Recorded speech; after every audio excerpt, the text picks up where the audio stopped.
네, 감사합니다. 오늘 주님 앞에 나온 여러분 모두를 주님의 이름으로 축복합니다. 박광 집사님 저 영상을 함께하고 있습니다. 그래서 기도해 주시고요. 그리고 우리 이혜선 집사님이 좀 몸이 안 좋으셔서 감기도 그렇고 못 올라오셨는데 계속 지금 임신 7개월 이제 들어갔거든요. 그래서 계속 기도해 주시고 아이들 돌보면서 이렇게 떨어져 있어서 좀 마음이 쓰이는데 그래서 계속 기도해 주시고 함께 서주시기 바랍니다. 지금 대표님은 리바이츠 교회에서 오늘 말씀을 지금 전하고 계실 텐데 오늘 위해서 또 기도해 주시고 또 우리 이지스 아이들 그리고 그곳을 위해서 급하게 움직이셨어요. 원래는 이번 주 모처럼 설교도 일찍 말씀 주시고 그래서 이렇게 준비하고 있었는데 필리핀에서 또 필요가 있어서 건너가셨습니다. 그 걸음 위해서 또 중보해 주시고 함께 해주시기 바랍니다. 오늘은 종교개혁 기념주일이죠. 500주년 되는 해입니다. 1517년 10월 31일 마틴 루터가 비텐베르크 성 안에 있는 만인 성자 교회에 그 문에 이렇게 99가지의 조항을 써서 붙였어요. 내용은 지금 그때 당시에 카톨릭 교회가 행하고 있던 어떤 부분들 이건 좀 아니지 않는가 하고 자기의 의견을 적은 겁니다. 그때 당시 어떤 시대였냐면 교황에게 절대 권력이 있었던 시절이었습니다. 교황의 말이 곧 하나님의 말 같았어요. 아무도 그 권위에 도전할 수 없었고 마음만 먹으면 사람을 죽일 수 있는 힘이 있었습니다. 교회가 그랬어요. 그래서 교회에 반대하는 사람들, 교황이나 그 권위에 도전하는 사람들을 죽였어요. 아주 잔인하게. 죽일 때 그냥 곱게 이렇게 목매달아 죽이거나 이렇게 찔러 죽이지 않고 불에 태워 죽였습니다. 사람들 보는 앞에서. 왜요? 반항하지 말라고. 나한테 대들면 저렇게 된다. 그러니까 그거 왜 불에 태워 죽였냐면 너희들은 어차피 지옥불에 갈 거다. 그러니까 이 땅에서 지옥불 좀 경험해라. 너희들 교황 말 안 들으면 이 땅에서 그렇게 죽을 뿐만 아니라 죽어서도 그렇게 평생 아니 영원토록 고생할 거다. 그때 당시 교회가 했던 일입니다. 권위란 이름으로. 그 권위는 사람의 권위가 아니고 그 권위를 하늘에서 가져왔어요. 하나님이 내게 그 권위를 주셨기 때문에 내 말 들어라. 심지어 왕도 그 권위 아래 있었어요. 교회에게 모든 힘이 집중되어 있었습니다. 거기다 토를 달면 안 돼요. 그래서 교황 무호설이라는 게 있었습니다. 교황은 무호하다. 하나님의 세우신 베드로의 정통을 이어받는 교황은 틀릴 수가 없다. 틀려도 다 뜻이 있다. 이게 당시 교황이었습니다. 그리고 교회는 완전하다. 교회가 틀릴 수는 없다. 교회밖엔 구원이 없으니 무조건 내 말을 들어라. 무시무시한 시대였습니다. 그렇게 1000년이 이어갔어요. 시작이 어땠습니까? 시작은 정말 훌륭했습니다. 사도들을 통해서 교회가 일어났고 교회들이 모여서 서로 의논하면서 서로 맞춰가면서 성경들을 세워가고 교회의 전통을 세워갔죠. 이 시간이 지나가면서 점점 굳어지고 누군가 힘을 갖게 되고 그 힘을 가진 사람들이 자기 힘을 유지하기 위해서 하나님을 갖다가 쓰기 시작했습니다. 하나님의 말씀에 나를 맞추는 것이 아니라 하나님을 나를 위해서 이용하기 시작한 겁니다. 그러자 하나님의 이름으로 하나님이 그토록 싫어했던 일들이 계속 일어나기 시작했어요. 사랑하라고 자신의 생명을 주셨는데 그런 하나님이 성경을 믿는 사람들이 서로 죽이기 시작했습니다. 그리고 누가 더 힘을 갖나 힘 대결이 시작했고 섬기라고 주신 그 직분을 가지고 다른 사람을 누르기 시작했습니다. 이것이 또 문제는 길어졌어요. 계속 반복되면서 굳어졌습니다. 오래되니까 원래 그런 줄 알게 됐어요. 성경과 완전히 반대되는 일을 해도 아무도 그거에 대해서 의심하지 못했어요. 왜냐하면 성경을 못 읽게 했습니다. 성경을 라틴어로 만들어 놓고 라틴어로 된 성경만 읽을 수 있었고 라틴어를 읽을 수 있는 사람 몇 명 없었습니다. 성직자들만 읽을 수 있었죠. 공부한 사람들만. 다른 사람들은 성경을 안 가르쳐줬어요. 어디 거룩한 성경을 너희 같은 것들이 이러면서. 그래서 그때 발전한 것이 그림이에요. 성화. 성경의 이야기를 그림으로 그려서 사람들한테 보여주는 거죠. 그림 이야기로. 대신 성경을 주지 않았습니다. 근데 문제는 그 그림도 변질되기 시작해요. 성경의 이야기들을 성경이 하는 말씀이 아니라 교회가 자신의 힘을 이렇게 유지하기 위해서 만든 그 이야기들을 그림으로 만들어서 퍼뜨립니다. 특히 지옥에 대한 거, 지옥불의 뜨거움과 무서움들, 그것만 계속 얘기하는 거죠. 그리고 그것으로 하나님을 섬기도록 하기보다 내 말을 들으라고 한 거예요. 아무도 거기에 반대할 수 없었습니다. 왜냐하면 혼자만 죽지 않았어요. 죽을 땐 곱게 죽이지 않고 가족까지 다. 그리고 성경에 대해서 말하는 사람, 성경을 이 회중들에게 주자고 하는 사람들은 특히 이 화형의 대상이었습니다. 그래서 수많은 사람들이 성경 때문에 죽임을 당했어요. 우리가 잘 아는 존 후스, 위클리프 이런 사람들이 성경 때문에 죽은 사람들. 성경 번역하다가 그 일이 한참 무르익었을 때쯤 이 로마 교회가 타락하기 극에 달아서 심지어는 영혼 구원도 교회의 말을 들으면 된다는 거예요. 성경 없이도 너희 지금 네가 사랑하는 그 사람이 여러 개가 있는데 네가 교회를 위해서 헌금을 하면 그 영혼이 동전이 땡그랑 떨어지는 순간 천국으로 옮겨진다, 이런 거예요. 이게 면죄부죠. 심판, 두려움을 줘서 그 사람들을 끌으려고 했던 거예요. 이게 다 그래가지고 유명한 설교자들이 있었어요. 그들은 지옥불을 그 영국으로 꾸며 다니면서 가는 곳마다 설교하고, 너희들이 돈 땡그랑 넣으면 너희 사랑하는 부모님 먼저 죽은 그 사람이 천국으로 간다 하고 설교하는 순회 설교자들이 있었습니다. 그리고 때로는 설교할 때 실제로 화양을 하는 거예요. 마녀 찾아다가.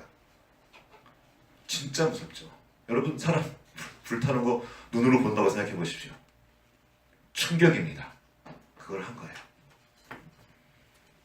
근데 루터도 그 시대에 살았습니다. 루터가 살면서 하나님의 심판에 대해서, 죄를 지면 거긴 죽음이 있는데 죽는 것밖에 방법이 없는데, 자기가 그래서 정말 조그만한 죄도 짓지 않고 혹시 죄를 지면 회개하려고 엄청 회개하고 막 계단을 올라가면서 자기를 고행을 하고, 아무리 해도 이게 해결이 안 되는 거예요. 그 결론을 내렸어요. 내가 아무리 열심히 노력을 해도 내 죄를 다 씻을 수는 없다. 그 작은 걸 어떻게 내가 다 아는가. 그는 절망했습니다. 결론은 죽음이니까, 결론은 저 지옥불이니까. 그가 고민을 하면서 성경을 읽기 시작했습니다. 근데 이상한 거예요. 성경에 그런 말이 없는 거예요. 면죄부 그런 말이 없는 거예요. 교황, 추기경 이런 말이 성경에 없는 거예요. 이상하다. 아무리 성경을 자세히 보고 뒤져 읽어봐도 지금 그 시대를 만든 그 중세 시대를 꽉 붙잡고 있던 로마 교회가 말했던 그 말이 여기 없는 거예요. 교회가 뭡니까? 이 말씀을 근거로 세워진 게 교회인데 그 중고의 틀이 없는 거예요. 그래서 그가 보다가 호행을 하고 고행을 하다가 말씀을 찾은 거예요.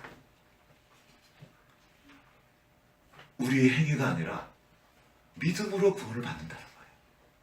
내가 믿으면 하나님이 그런 나를 붙으셔서 결국에는 성화시켜서 그 복음으로, 그 구원으로 인도하신다는 거예요. 그가 말하기 시작한 거예요. 그래서 그 조항을 쭉 적어다가 한번 우리 얘기해보자. 그는 개혁을 하려고 했던 거 아닙니다. 이 세계를 뒤집을 생각이 전혀 없었어요. 이건 아니지 않습니까? 하고 자기의 의견을 게시해서 한번 토론해 봅시다 하고 올린 거예요. 그는 신학교 교수였습니다. 한번 얘기해보자는 거예요. 이렇게 토론해보자고. 그런데 그때 당시에 여러분 잘 아시는 인쇄술이 발달해서, 위텐베르크가 인쇄술을 발명하죠. 갑자기 그 문서가 전국으로 퍼지기 시작합니다. 그리고 본인도 원하지 않게 종교개혁의 불길 속으로 들어가게 됐고 세상이 뒤집힙니다. 그리고 그때 온 그 사람들을 우리는 프로테스탄트라고 부르기도 하고, 리폼 처치, 다시 폼을 정하는 거죠. 개혁자라고 부릅니다. 우리는 지금 종교개혁이라고 부르는데 원래 영어는 종교라는 말이 붙어있지 않습니다. 리폼이에요. 리포메이션, 개혁하는 거, 다시 포밍하는 겁니다. 그렇게 종교개혁이 일어났고 성도들이 말씀을 갖기 시작했습니다. 루터가 제일 먼저 한 일이 성경을 번역한 거예요. 성경을 신학교 성경부터 해가지고 다 라틴어로 돼 있던 그 말을 로마인이 쓰지, 아니 로마인이라 독일인이 볼 수 있는 일반 독일어로 번역하기 시작했습니다. 그때 당시만 해도 독일어가 일상적으로 쓰이지 않았고 그런 문학이 발달되어 있지 않았었습니다. 특히 독일은 독일어가 한 그 일은 문학적인 작업이 되었고 엄청난 일이었어요. 그가 번역한 그 독일어 성경은 순식간에 독일 전역에 퍼지게 됐습니다. 그때 성경 한 권의 가격이 얼마나 된지 아십니까? 소 한 마리 가격이었대요. 이렇게 종이가 이런 종이가 없었기 때문에 일반인들이 볼 수가 없었어요. 그런데도 날개 돋은 듯이 팔려가는 거예요. 성경이. 이 귀한 걸. 어떤 사람은 글을 못 읽는 사람도 많았어요. 그때 5%밖에 안 됐대요. 독일어도 문맹률이 높았던 거죠. 그런데 그런 사람도 성경을 사는 거예요. 사가지고 가가지고 가서 읽어달라고. 성경이 그 어두움의 시대에 자유를 준 거예요. 성경이 이렇게 기록되어 있다. 우리가 그토록 거짓, 진짜가 아닌 것에 내 삶을 전부 드리고 그것을 위해 막 돈을 드리고 그러지 말라. 그러지 않아도 된다는 거예요. 우리의 행위로 우리가 한 어떤 일로 우리는 구원받을 수 없다. 그 심판을 피할 길이 없다. 심판을 피하는 건 우리도 예수 그리스도 그 이름을 믿음으로 우리가 구원을 받는 거다. 그 이름을 믿는 순간 주님께서 우리 안에 들어오셔서 우리의 삶을 움직이신다는 거예요. 이 믿음이 세계를 바꿨습니다. 많은 사람들이 이 신앙 때문에 죽어갔어요. 여러분, 우리가 자유민주주의라고 하는 그 자유가 언제 생긴 줄 아십니까? 바로 이 사람들 때문에 생긴 거예요. 그 후에 종교개혁자 후예들 중에 위그너라는 사람들이 있어요. 프랑스에서 종교개혁 이후 개신교들인데 카톨릭교들이 다 죽였단 말이에요. 예수를 믿으면 성경을 믿고 성경대로 살려고 하면 죽였단 말이에요. 그런데 그들이 말한 거예요. 너가 날 죽여도 나에게 있는 이 자유를 빼앗을 수는 없다. 이건 하나님이 주신 자유다. 네가 날 죽여도 난 이 믿음을 버릴 수 없다 하고 목숨 걸고 자기의 자유를 지킨 거예요. 이 자유는 사실 내 마음대로 하기 위한 자유가 아니라 말씀대로 살기 위한 자유였습니다. 근데 오늘날 그 자유가 변질돼서 하나님을 치워버리고 내 마음대로 하겠다는 거예요. 이 시대가 말하는 자유는 참된 자유가 아니에요. 망하게 하는, 죽음으로 인도하는 자유입니다. 우리가 잊어서는 안 돼요. 그렇게 우리의 믿음의 선조들이 목숨 걸고 지켜낸 것이 이 자유고 그게 민주주의의 시작이었습니다. 지금은 아주 엉뚱한 데로 가 있죠. 어느 순간 하나님을 치워버리고 내가 그 왕의 자리에 올라가 버렸기 때문에 그 일을 일어났죠. 다시 돌아갑니다. 그렇게 교회가 개혁을 하고 새로운 교회가 일어났습니다. 그들이 하나님을 섬기고 온 삶으로 하나님을 따르겠다고 가는 곳마다 새로운 일들이, 혁명이 일어났죠. 영국에서는 청교도 혁명, 명예혁명, 그 뒤에는 말씀이 있습니다. 그거 아니라는 거예요. 잘못된 권위를 그냥 맞습니다 그냥 가는 것이 아니라 진짜 최종 권위는 오직 성경밖에 없다. 하나님이라는 거예요. 그냥 맹목적으로 따라가는 것이 아니라 말씀 앞에 서는 거예요. 다. 목회자도 성도도 말씀 앞에 서야 된다는, 오늘 지금 기도에 너무나 감사했어요. 함께 말씀을 듣는 겁니다. 말씀을 준비하면서 두려워지는 거죠. 떨리는 거죠. 왜냐면 나도 그대로 할 수 없으니까. 함께 말씀 앞에 서는 겁니다. 누가 누구를 가르치는 것이 아니라 오직 성령님만이 우리를 가르칠 수 있어요. 그 말씀 앞에 서는 겁니다. 지금은 이제 그 종교개혁된 그 교회가 500년이 지나면서 그때 타락했던 카톨릭 그 이상이 되어버렸습니다. 두려운 일이죠. 지금 옛날 여러분들은 별로 관심이 없을지 모르겠는데 종교개혁 500주년 그 기념과 관련된 여러 가지 예배들이 계속 일어나고 기념 행사들이 많이 일어납니다. 그러나 우리의 그 교회의 현실은 지금 참 참담합니다. 그 대표적인 이야기가 지금 우리나라 전 세계 장로교회 중 가장 큰 장로교회, 그 장로교회의 세수 문제로 지금 교회가 떠들썩합니다. 다 아는 얘기니까 그 명성교회 이야기인데 제가 그 장학관에 있었어요.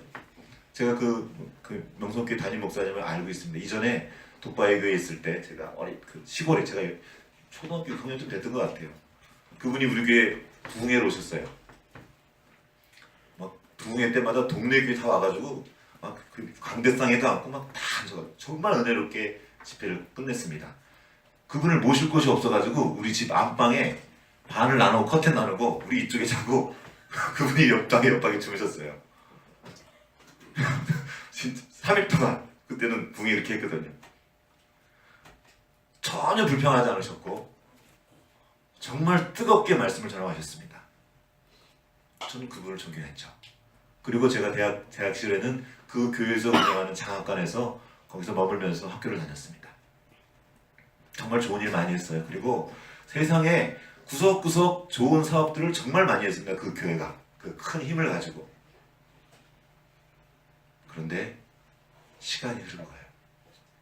그리고 그분의 말씀은 곧 하나님의 말씀이 됐어요. 그 교회가. 그럴 의도가 없었다고 저는 확신합니다. 그분을 그 젊은 시절 저는 알고 있거든요. 의도하지 않았을 거예요.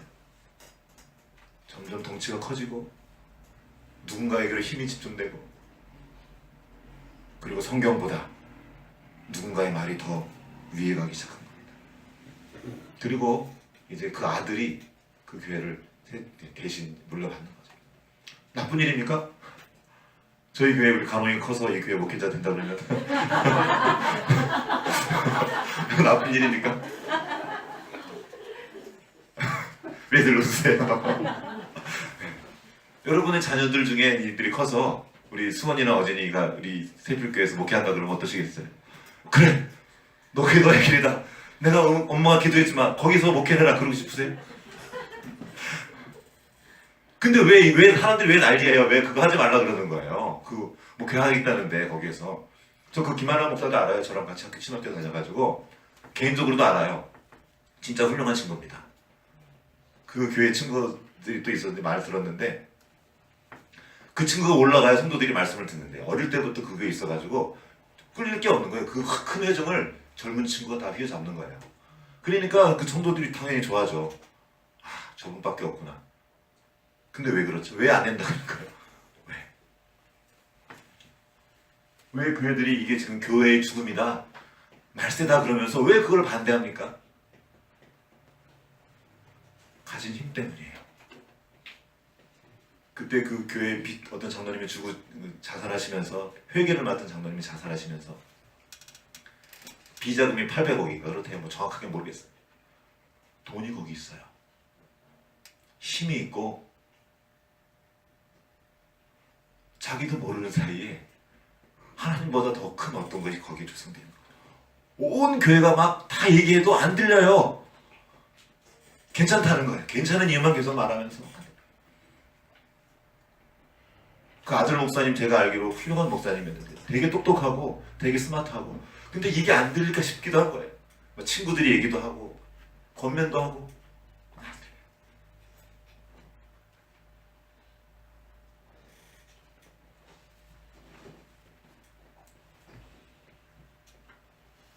세계 최대 장로교회가 세상이 욕하는 지금 차마 답을 못해요. 막 욕해요. 똥이라고 똥덩어리라고. 오늘 아침에도 그 몇 가지 기사를 보고 왔는데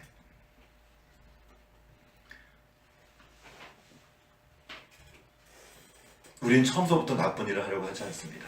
자, 우리 이게 그 교회의 일인가 묻는 거예요. 이제 이게 그 교회만의 일인가? 아니라는 거예요. 지금 한국교회 곳곳에서 그렇게 일어납니다.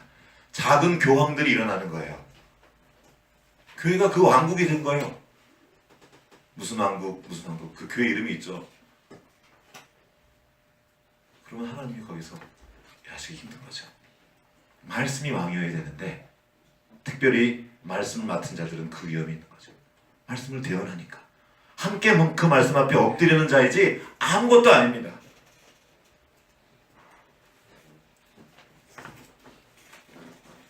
우리는 어떻습니까? 우린 거기에서 자유합니까?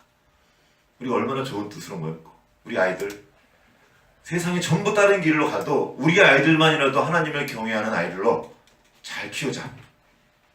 좋은 뜻 시작했지만 잘못하면 내 자식만 보게 될 수도 있어요. 내가 의도한 게 아니에요. 어느 날 갑자기 그렇게 된 것이 아니라 점점 그렇게 되어가는 거예요. 가만두면 개혁되지 않으면 다시 돌아가지 않으면 리폼드 되지 않으면 날마다 우리는 이 장로교회는 개혁교회라 그래요. 개혁주의 전통을 따랐다. 개혁돼야 된다는 거예요. 날마다 개혁되지 않으면 썩는 거예요. 물이 고여있는, 처음에는 맑은 물이었어요. 계속 이렇게 가만 두어 보십시오. 어떻게 되나. 계속 새롭게 흘러가고 흘러들어오고 흘러가고 흘러들어오고. 교회가 500년이 되면서 복음이 가진 능력으로 인해서 엄청 커졌지만 그 안에 있는 욕심꾸러기 사람들로 인해서 수많은 적폐들이 그 안에 생겨났습니다. 종교개혁 당시에 카톨릭 교회에서 안에 있었던 그것 못지않은 일들이 교회 가득합니다. 힘의 문제, 돈의 문제, 성적인 문제. 거의 그대로, 아니 더 심하게 일어나고 있지만 그때도 그렇듯이 지금도 자기가 지금 뭘 하는지 모릅니다. 괜찮은 거예요. 왜냐하면 다 그러니까. 오랫동안 그래왔으니까. 그것이 하나님을 얼마나 욕되게 하고 얼마나 더럽고 추한 일인지 알지 못합니다. 아니 알아도 바꿀 수가 없어요. 그게 삶의 방식이 되어버렸기 때문입니다. 이걸 통째로 바꾼 일이 그 당시에는 종교개혁이었죠. 리폼. 다시 바꾸는 거. 여기서 보면 포메이션은 형성하는 겁니다. 조성되는 거예요. 성립되는 거죠. 어떤 구조가 만들어지는 것을 포메이션이라고 그래요. 근데 그것을 다시 포메이션 하는 거예요. 리포메이션. 자, 어떤 것이 형성되고 조성되는데 금방 됩니까? 시간이 걸립니까? 시간이 걸립니다. 오랫동안 시간이 걸려서 조성된 거예요. 근데 그걸 바꾸는 게 쉬울까요? 어려울까요? 어렵습니다. 이건 생명 걸지 않으면 안 돼요. 못 바꿔요. 끊임없이 어느 정도 시간이 걸렸기 때문에 바꾸는데도 시간이 걸려요. 쉽게 말하면 습관화된 것을 바꾸는 겁니다. 오랫동안 습관이 오래되면 그 사람의 인격처럼 되어버려요. 인격화가 되어버리는 겁니다. 어떤 습관, 나쁜 습관이 나의 인격화 되어버리면 이것을 바꿔버리는 건 정말 어려운 일이 됩니다. 안 되는 거죠. 그래서 생명을 걸어야 돼요. 그거 바꾸려면. 힘을 다해야 돼요. 마음과 힘과 뜻을 다하지 않으면 바꿀 수가 없어요. 근데 그냥 두면 어떻게 됩니까? 죽는다는 거예요. 사망으로 간다는 겁니다. 굳어버린다는 건 사망이라는 거예요. 죽으면 시체가 되면 어떤 일이 벌어지죠? 그때부터 굳기 시작합니다. 살아있는 숨이 있는 동안에는 아직 남아있어요. 딱 숨 떨어지면 그때부터 굳어져요. 모든 살아있는 건 부드러워요. 움직여요. 겉은 딱딱해도 그 안에는 부드러운 것이 움직이고 있어요. 이게 생명입니다. 굳어지면 바꾸기 힘들고 사망을 향해 가게 됩니다.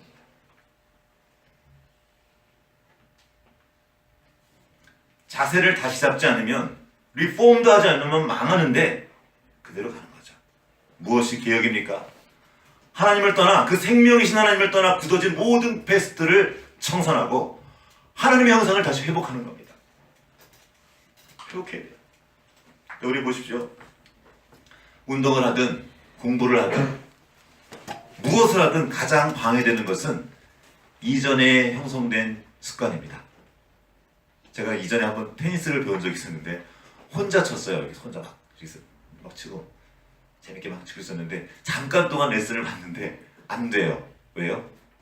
이전에 몸에 밴 습관 때문에 안 고쳐진다는 거예요. 결국 그만뒀지만 안 되더라고요. 조금 하다가 안 되죠. 우리가 왜 하나님의 뜻대로 살기 어렵습니까? 하나님 말씀이 있는데 알잖아요. 왜 안 됩니까? 이전에 우리 몸에 밴 습관들이 있어요. 오랫동안 몸에 밴 생각의 습관, 말하는 습관, 얼굴 표정의 습관, 그리고 삶의 습관들이 있단 말이에요. 안 되는 거예요. 말씀인 줄 알지만 잘 안 되는 겁니다. 절대로 저절로 내 몸의 습관이 바뀔 수 없습니다. 마음과 뜻과 힘을 다해야만 바꿀 수 있습니다. 힘들지만 새로운 습관이 형성되면 너무나 좋아요. 근데 그게 너무 힘듭니다. 힘들어도 해야 돼요. 반드시 해야 됩니다. 사망을 향한 방향을 바꿔서 생명으로 향해 움직이는 것이기 때문입니다. 우리 아이들에게 좋은 습관을 담아줘야 돼요. 지금 그거 해주는 거예요. 너희들에게 엄마나 선생님이 교회에서 해주는 것은 그 습관을, 좋은 습관을 형성시켜주는 거예요. 왜냐하면 그걸 그냥 두면 나쁜 습관이 몸에 배기 때문에. 하나님을 떠난 인간은 범죄했기 때문에, 타락했기 때문에 가만두면 좋아지지 않아요. 늘 새롭게 개혁되어야 되는데 말씀을 중심으로 그리되어야 된다는 거예요. 그래서 부모가 보일 것이 무엇입니까? 우리도 이미 습관이 붙었단 말이에요. 그리고 어려워요. 할 수 있는 것이 있습니다. 방향을 주님을 향하는 거예요. 그리고 그 방을 향해 날마다 가는 거예요. 실패해서 다시 가고 실패해도 다시 가고 말씀으로 돌아가는 모습을 보여주는 겁니다. 우리 아이 다음 세대가 어떻게 자라날 수 있겠습니까? 부모가 말씀을 기준으로 두고 말씀을 준거로 두고 삶의 기준으로 두고 살아가는 것을 보여주는 것 외에는 다른 방법이 없습니다. 하나님을 경외하는 삶에 대해서 우리 지난주에 배웠습니다. 하나님을 경외한다는 것이 무엇입니까? 이게 생명인 거라는 거예요. 하나님이 내 삶 전체의 주인이심을 보고 그대로 살아가는 겁니다. 내 삶의 자리에서 하나님의 형상을 회복하고 살아가는 것, 이게 개혁입니다. 내가 나를 개혁시키는 게 아니에요. 그냥 말씀이 나를 개혁시키도록 나를 내어드리는 겁니다. 그러면 어떤 일이 일어납니까? 더러운 것들을 치우기 시작합니다. 거룩해지는 거죠. 오늘 말씀 한번 읽어보겠습니다. 말라기 2장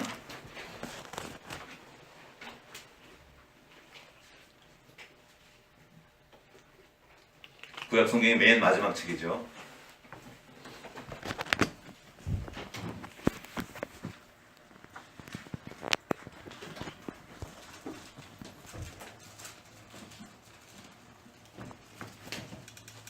1절부터 3절까지 같이 읽어보겠습니다.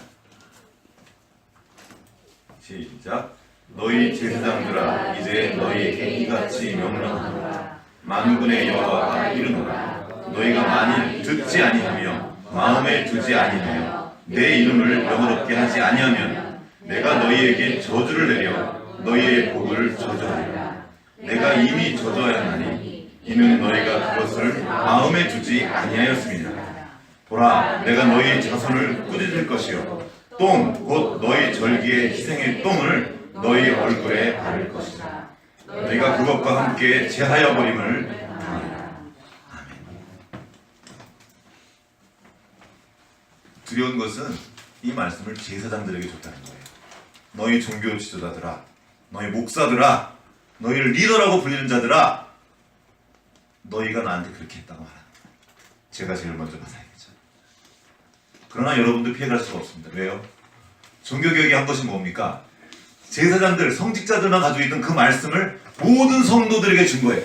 그 말씀을 받은 모든 사람은, 그 말씀을 받은 모든 하나님의 형상을 닮은 사람은 이제 거룩한 백성이요 하나님의 왕 같은 제사장들이기 때문입니다.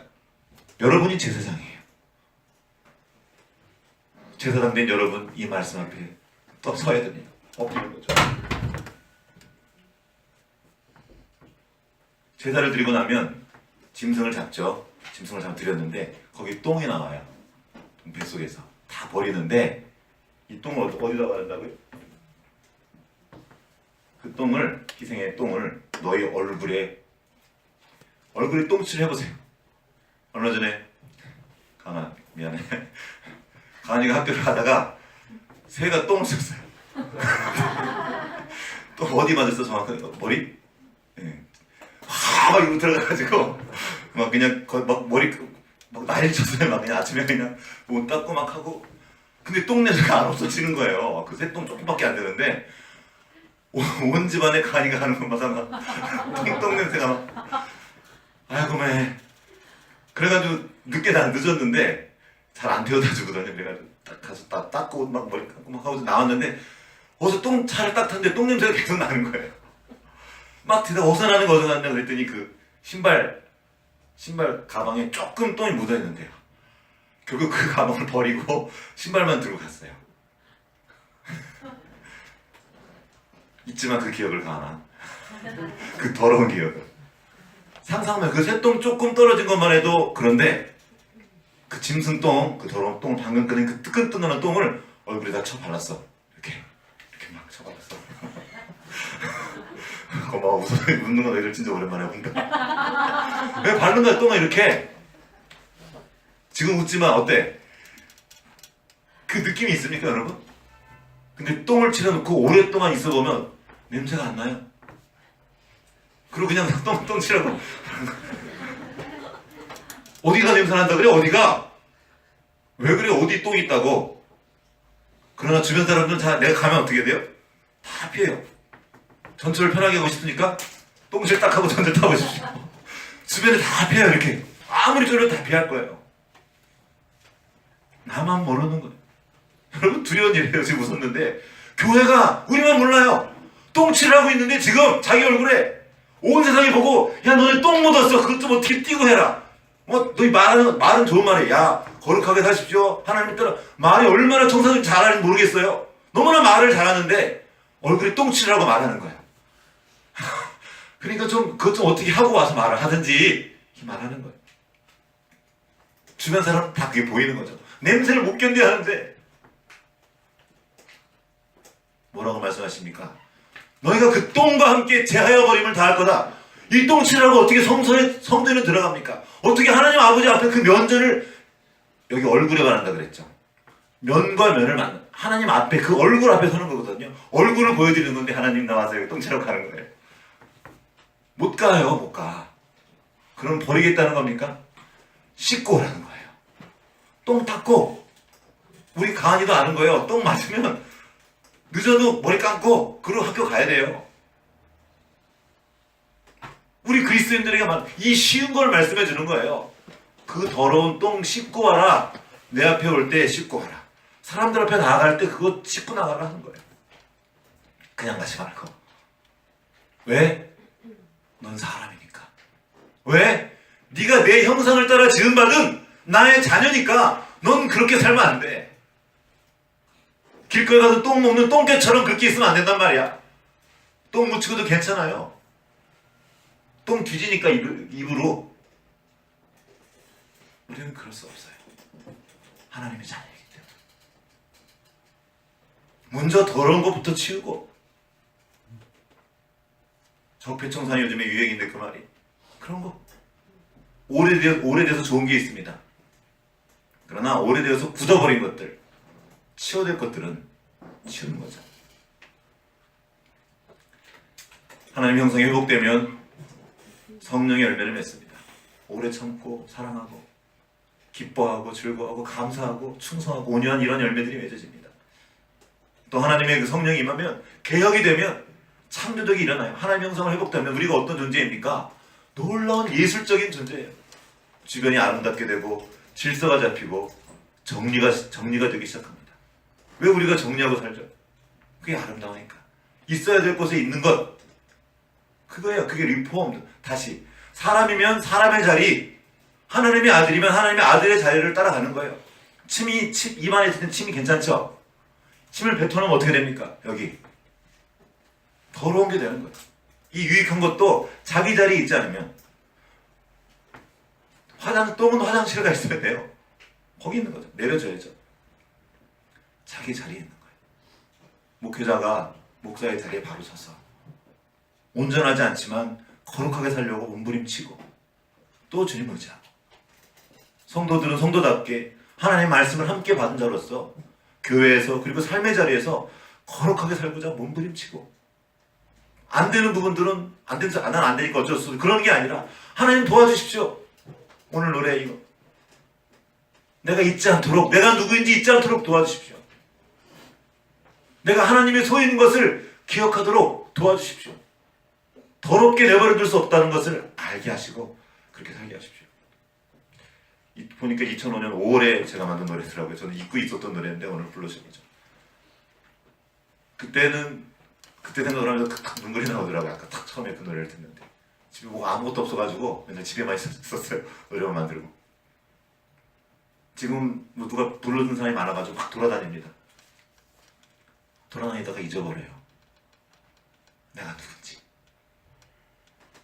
열심히 막 바쁘게 살다가 내가 누군지 까먹어요. 내가 누구 건지 잊어버려요. 그래서 기도하면 가는 거예요. 오늘도 기도하고 내 자리가 어딘지 기억하고 말씀을 함께 받는 그 자리 때 우리 매일 가르치잖아요. 우리 자녀들도 가르치고 아이들도 가르치고 우리가 그런 위치에 있잖아요. 가르치다 보면 자기가 그렇게 된 줄로 착각해요. 목사가 제일 위험하고 그 다음에 함께 제사장된 성도들 우리가 다 위험합니다. 교사들이 위험해요. 말씀 앞에 함께 서야 됩니다. 하나님이 두신 그 질서를 따르는 거예요. 있어야 될 곳에 있는 거죠.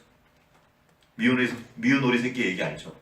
어쩌면 그 백조물이 있을 때 가장 편할 수 있죠.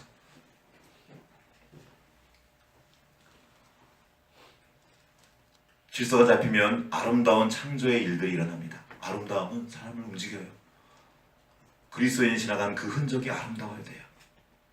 교회에서만 거룩거룩하는 것이 아니라 가는 그 모든 곳 그 뒷자리가 아름다워요. 아름다워야 됩니다. 거기에 창조의 일이 일어나고 새로움들이 일어납니다. 신선해져요. 성령의 기름 부음 받은 사람이 움직이면 그가 가는 곳마다 그로 인해서 신선해지고 새로워지고 질서가 잡히고 아름다운 일들이 일어나는 것이 정상입니다. 왜요? 하나님이 그를 통해 그렇게 일하셔요.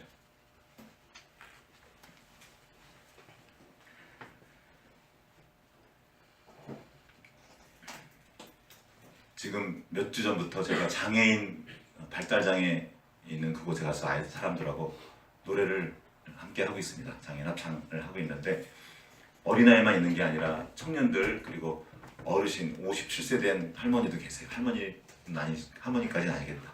계세요. 네.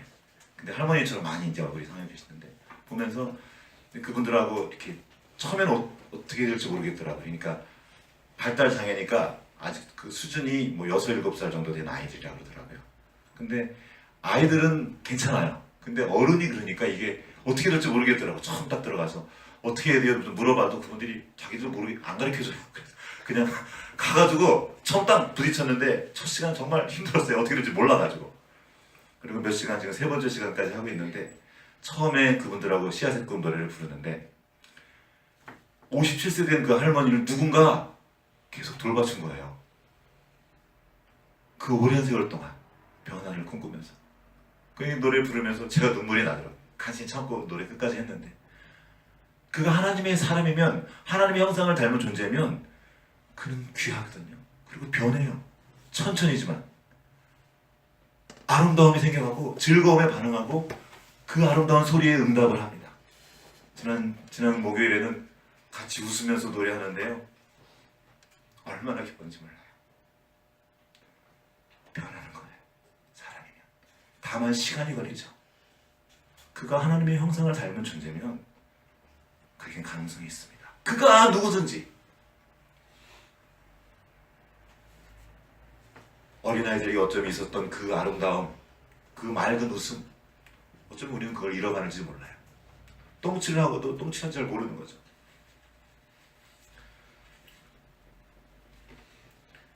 우리가 그 하나님의 복음을 살아내기 위해서 말씀을 본과 동시에 계속 치워내는 일에 그 적폐를 청산해야 돼요. 오래 묵은 거 쉽지 않습니다. 왜냐하면 내 안에 적폐를 청산한다는 것은 내가 나를 죽이는 꼴이에요. 내가 나를 어렵잖아요. 그래서 하나님이 도와주십니다. 네가 못하는 거 내가 도와줄게. 제가 그때 한번 얘기한 기억이 나는데 저기 엉덩이에 있었던 그 상처 큰 꼬드락지 제가 못 대자 의사 선생님이 떼어주는 거, 이빨 내가 못 붙자 의사 선생님이 뽑아주는 거. 너무 아파가지고 내가 진짜 하면 아픈 거예요. 상하고. 그런데 그걸 하지 않으면 죽어요. 그들이 있으면 죽어. 그러니까 조금만 참아. 내가 도와줄게. 딱 잡고 떼어내는 거예요. 하나님이 지금 그거를 우리에게 해주시는 거고 도와주시는 겁니다. 그렇게 할 때 아프지만 때로는 비명도 지르지만 거기 그대로 있는 거. 도망가지 않고 의사 때리지 않고 도망가지 않고 그거를 받는 거죠. 근데 사람들은 그게 어려운 거예요. 너무 오랫동안 나와 함께 그 더러운 거와 함께 있다 보니까 적폐가 나고 내가 적폐처럼 돼버린 거예요. 그 적폐가 인격화된 겁니다. 그 습관이 나와 한 부분이 돼버린 거예요. 이대로 가면 죽는데 죽는 줄 알고도 그거 하는 거예요. 그때 한번 이것도 어떤 술 먹다가 죽은 사람이 병원에 갔는데 죽어서 병원에 갔는데 사망 진단 내렸어요. 그런데 그가 살아난 그 기적 같은 이야기 살아났는데 그가 살아나서 제일 처음 한 게 뭔지 아십니까? 술 먹은 거예요. 그리고 죽었어요. 또 술 먹고 죽는 거예요. 그런 얘기 많이 듣죠. 담배 때문에 폐렴 걸린 분들이 수술 끝나고 누워있다가 좀 움직이기 시작할 때쯤 병실 좀 중환자실에 있다가 거의 누워있다가 몸을 거동하기 시작한 다음에 제일 먼저 하는 거 몰래 가서 담배 피는 거예요. 죽는데 지금 죽다 살아나는 수술, 이거 수술 쉽지 않습니다. 수술의 고통이 정말 커요. 전신 마취하고 다 회복되는 시간이 걸리는데 재회복도 되기 전에 저쪽 가서 의사 몰래 숨어서 담배 피는 거예요. 죽는데 당신 그러다 죽습니다. 이 말을 못 듣는 거예요. 의사 선생님이 제 치과 치료 선생님이 맨날 하는 말이 술 드시면 안 됩니다. 담배 피시면 안 돼요. 그러면 큰일 납니다. 근데 100에 10명, 8명은 그거 하고 온대요. 술 먹고 담배 피고 다 가지고 다 망가뜨려서 온대요. 아무리 고쳐주면 뭐예요? 다시 그거 하고 오는 걸. 우리는 어떻습니까? 주님 계속 말씀하시는 거예요. 야, 너희 그러다 죽어. 큰일 난다고. 하지마. 네가 이 안으로 들어와. 아무리 말해도 우리는 그냥 해요. 왜? 몸에 밴 거예요. 귀찮은 거예요. 그냥 귀찮아. 몸이 가는 대로, 몸이 시키는 대로 그냥 하면 그게 죽음으로 가는 길. 새롭게 바꿔야 되는데 안 된다는 거죠. 누가 이 사망의 습관에서 나를 건져줄까? 못 고치겠는 거예요. 나만 그런 줄 알았더니 루터도 그랬고, 루터가 자기만 그런 줄 알았더니 바울도 그랬던 겁니다. 바울이 이렇게 말합니다. 로마서 7장 23절에서 25절까지 내 속사람으로는 하나님의 법을 즐거워하되 내 지체 속에서 한 다른 법이 내 마음의 법과 싸워 내 지체 속에 있는 죄의 법으로 나를 사로잡는 것을 보는도다. 오호라 나는 곤고한 사람이로다. 이 사망의 몸에서 누가 나를 건져줄까? 나는 원치 않는데 자꾸 그 사망의 일을 하고 있는 거예요. 나도 나를 어찌할지 모르겠어 그러면서 끌려가는 거죠. 그 사망으로. 어찌하면 좋겠습니까? 루터가 했던 거예요. 내 힘으로는 아무리 노력하고 애를 써도 그 사망에서 그 죄의 자기를 구할 수가 없는 거예요. 또 그러고 있는 거예요. 나기도 모르게 담배를 찾고 있는 거예요. 이렇게.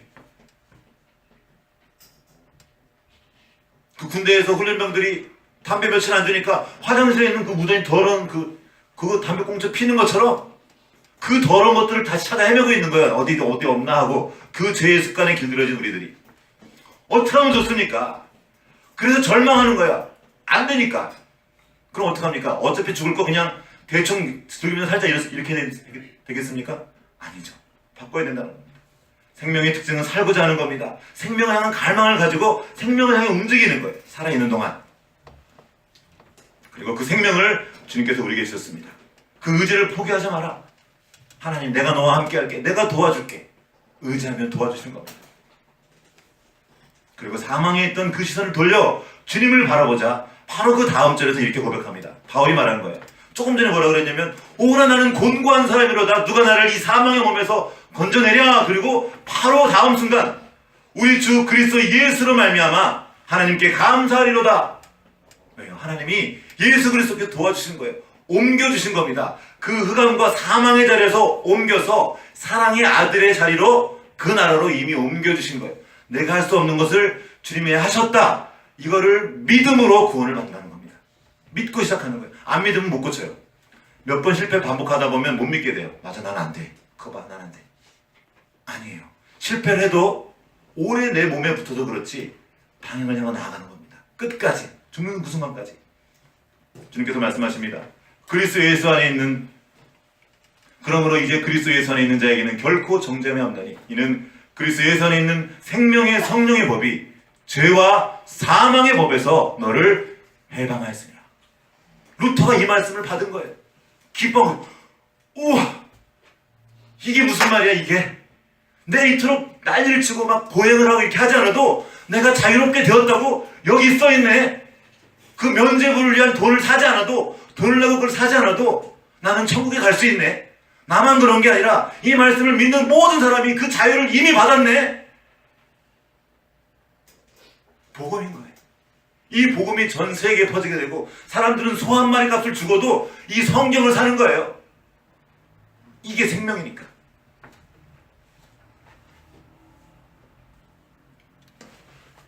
성경이 말씀하신 바가 무엇입니까? 그런즉 누구든지 그리스도 안에 있으면 새로운 피조물이라. 이전 것은 지나갔으니 보라 새 것이 되었도다. 내가 나의 적폐를 청산하는 근거는 나 자신에게 있지 않습니다. 말씀에 있습니다. 주님께서 말씀하시는 거예요. 이 말씀은 천지를 창조하시고 지금도 온 우주를 붙잡고 계신 말씀입니다. 그 말씀이 말해주는 거예요. 누구든지 아무리 죄가 많고 아무리 못된 습관이 오래된 사람이라도 그리스도 안에 있으면 이전 것은 지나갔으니 보라 새 것이 되었도다. 새 것이에요. 리폼도 됐단 말이에요. 이미 그걸 믿고 믿음으로 그렇게 살기 시작하는 거예요. 한 걸음씩. 내 방이 지금 완전 어지러운 쓰레기통 같아요. 그럼 오늘 치우기 시작하면 되는 거예요. 실패했어요. 또 시작하면 돼요. 또. 이 말씀을 믿음으로 다시 시작하는 겁니다. 우리 성도들의 어려움은 다름 아닌 믿지 못하는 데 있습니다.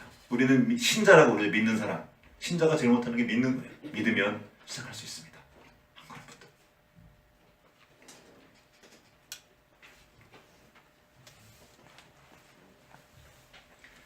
하나님께서 루터를 통해서 세상을 새롭게 하셨습니다. 루터가 한 일입니까? 아니에요.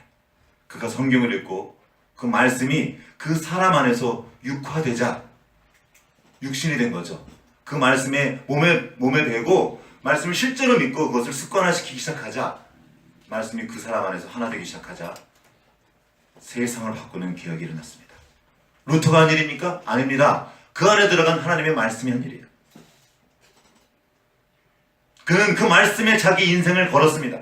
그러자 다른 모든 두려움을 이겨낼 수 있었어요. 그 무시무시한 교황의 권력 앞에서도 그는 이렇게 말한 겁니다. 나는 이렇게밖에 할 수 없습니다. 다른 일을 선택할 수가 없어요. 왜냐하면 이 말씀이 진리니까. 네가 내 입을 막아도 이 진리는 막을 수 없다고 말한 거예요. 그는 사람들이 만들어낸 수많은 거짓들, 권위를 빙자한 거짓들, 그 폭력과 폭압에 맞설 수 있는 힘이 생겼습니다. 자신의 어떠함 때문이 아니라 길이요 진리요 생명이신 이 말씀 때문에 자기를 기억하고 관련된 사람들을 기억하는 이 놀라운 일들을 시작할 수 있었습니다. 세상이 바뀌는 거예요. 개혁이 일어나는 겁니다. 루터와 종교개혁자들은 500년도 아닌 1000년 묵은 적폐를 치울 수 있었습니다. 사람이 한 일이 아닙니다. 하나님 말씀이 한 일이에요. 이것은 사람이 할 수 없습니다. 오직 말씀만 하나님 하신 일입니다. 우리가 오늘 우리의 삶을 어떻게 새롭게 할 수 있습니까? 말씀입니다. 하나님 어떻게 그 일을 행하십니까? 말씀입니다. 한번 찾아보겠습니다. 시편, 오늘 주보에 있는 말씀. 주보 맨 앞에 있는 말씀, 시편 107편 20절 말씀. 같이 읽어보겠습니다. 시작. 내 말씀을 보내어 그를 부르시고 유명한 지경에서 건지시는도다. 아멘. 다음 절에 이렇게 나와 있습니다. 여호와의 인자하심과 인생에게 행하신 기적으로 말미암아 그를 찬송할지어다. 기적이 일어난 거예요. 안 되는 그 일이 내게 일어난 겁니다. 되도록 그를 찬송할지라 감사제를 드리며 그가 행하신 일을 선포할지라. 말씀을 보내요. 하나님은 예나 지금이나 말씀을 보내어 일하십니다. 말씀으로 창조하시고 말씀으로 정결케 하시고 말씀으로 거룩하게 하시고 말씀으로 새롭게 하시고 말씀으로 자라나게 하시며 말씀으로 당신의 뜻을 이루시는 거예요. 그 말씀은 우리 안에 담으시는 거예요. 사람 안에. 이것이 바로 예수 그리스도입니다. 이 땅에 오신 하나님의 말씀, 사람이 되신 하나님의 말씀, 우리가 그분의 몸이에요. 우리가 바로 그 예수 그리스도의 지체란 말입니다. 루터가 말하는 거예요. 말씀을 읽어라. 읽고 또 읽어라. 이 귀한 말씀을 읽고 너희 안에 담으라고 말한 거예요. 그러자 기적이 일어나는 겁니다. 루터는 성경을 읽을 때 그냥 습관을 따라 남이 읽으라고 정해준 대로 그렇게 읽지 말고 성경이 말하는 바를 알고자 하여 읽은 거예요. 내 생각을 증명하기 위해서 나를 주장하기 위해 성경을 끌어다 쓴 것이 아니라 성경을 통해 주시고자 하는 하나님의 메시지, 그 텍스트가 내게 말하는 것들을 듣고자 하고 성경을 폈단 말이에요. 그렇게 하라는 겁니다. 그가 이렇게 말했어요. 읽는다는 것은 무엇인가? 기도이고 명상이고 실현이다. 왜 실현입니까? 이 말씀이 내가 들어온 뒤는 그냥 살 수가 없는 거예요. 야, 너 저 뜨거운 물에 손대면 죽으니까 대지 마. 이 지식을 얻었으면 대보지 않아도 아는 거예요. 그렇게 하는 거예요. 되풀이해서 읽어라. 그가 말한 겁니다. 그가 말한 기록을 제가 읽어드리겠습니다. 그러나 이에 질려서 한 번도, 두 번도 이미 충분히 읽었고 들었다고 말하지 말라. 뭐든지 근저에서부터 알고 있다는 식으로 생각하지 않도록 주의하라. 그런 생각을 갖는 자는 때 아닌 때에 열매를 맺는 과일 같은 것으로 절반도 익지 않은 채 떨어져 버릴 것이다. 안다고 생각하지 말라는 거예요. 루터도 그 신학 박사도 계속 날마다 새롭게 그 말씀을 읽었답니다. 여러분, 성경을 읽는다는 것은, 이 텍스트를 읽는다는 것은 나를 쥐어뜯는 거예요. 그냥 습관을 따라서 오늘 읽었으니까 됐지, 오늘 분량 읽었으니까 됐지, 그렇게 하는 것이 아니라 말씀 앞에 서는 겁니다. 그건 이 말씀을 읽다 깨달은 거예요. 자기가 살아간 이 세계는 사실 기독교 세계였거든요. 그런데 성경과 다른 걸 깨달은 거예요. 우리가 진짜로 성경을 읽게 되면 내 삶이 하나님 주신 그 삶의 말씀과 다르다는 걸 깨닫게 됩니다. 성령께서 그걸 알게 해주셔요. 그럼 그거를 가만두지 않고 바꿔가는 거죠. 그렇게 우리가 다시 텍스트로 들어가기 원합니다. 종교개혁, 내 안의 개혁, 내 안의 리포메이션 어떻게 일어나겠습니까? 내가 나를 개혁 못 시켜요. 그래봤자 내가 나를 개혁시키는 일들은 나를 좋게 하기 위해서, 나를 더 강화시키기 위해서 아니에요. 나를 더 잘나게 만들고 나를 강화시키기 위해서 말씀을 읽는 것이 아니라 그 말씀이 내게 말씀하게 하시고 말씀의 뜻이 내 삶을 통해 이루어지도록 말씀을 읽는 거예요. 그때 행복해지고, 그때 진짜 참된 즐거움이 오고, 그때 우리의 다음 세대들이 온전히 세워지는 것이기 때문입니다. 개혁되지 않는 교회는 참된 교회일 수 없습니다. 날마다 개혁 중이에요. 하나님의 그 말씀이 우리 건드리게 하시도록 우리를 내어드리기 원합니다. 같이 기도하시겠습니다.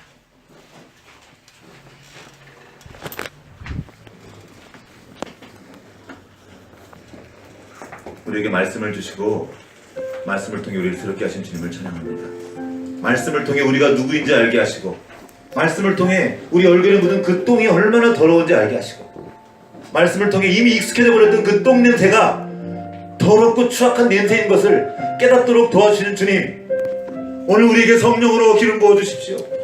성령으로 충만케 하셔서 우리가 겸손히 순종하여 말씀을 펴서 읽을 때 성경이 내게 말씀하게 하시고 그 말씀을 따라 우리가 순종하도록 도와주십시오. 주님, 우리를 불쌍히 여겨주시옵소서. 똥을 얼굴에 묻히고도 그것이 똥인지 모르고 아무렇지도 않게 살아갔던 그 유대교의 제사장들, 그렇게 살아갔던 수많은 개톨릭의 사제들, 그리고 지금 얼굴에 똥을 묻히고도 온 세상이 다 흉을 보는데도 그것을 모르고 있는 종교인들, 목사들, 장로들, 주여 불쌍히 여겨주십시오. 그 똥을 얼굴에 묻히고 세상을 살아가면서도 아무런 감각 없이 살아가고 있는 이 시대의 수많은 크리스찬들, 주여 불쌍히 여겨주시고 다시 그 말씀으로 돌아가게 하여 주십시오. 주여 우리를 불쌍히 여겨주시고 우리로 기억하도록 도와주십시오. 우리가 누구인지, 예수 그리스도께서 그 십자가에서 하신 그 놀라운 일이 얼마나 기적같은 일인지, 얼마나 소중한 일인지, 우리가 날마다 버리고 있는 그 말씀의 가치가 얼마나 안타깝고 안타까운 일인지 우리를 볼 수 있도록 주여 도와주십시오.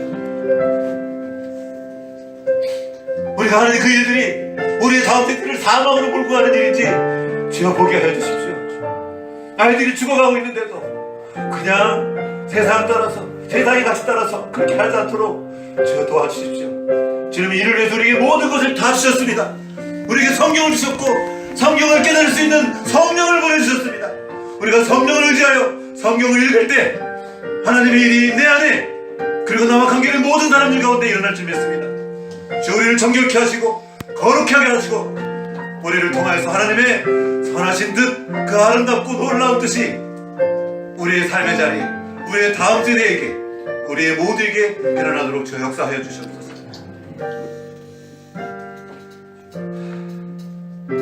그렇게 이 땅에 살면서도 하나님 나라의 백성으로 하나님 나라를 높이며 하나님을 영광롭게 하는 그런 삶을 살도록 주 인도하여 주시옵소서.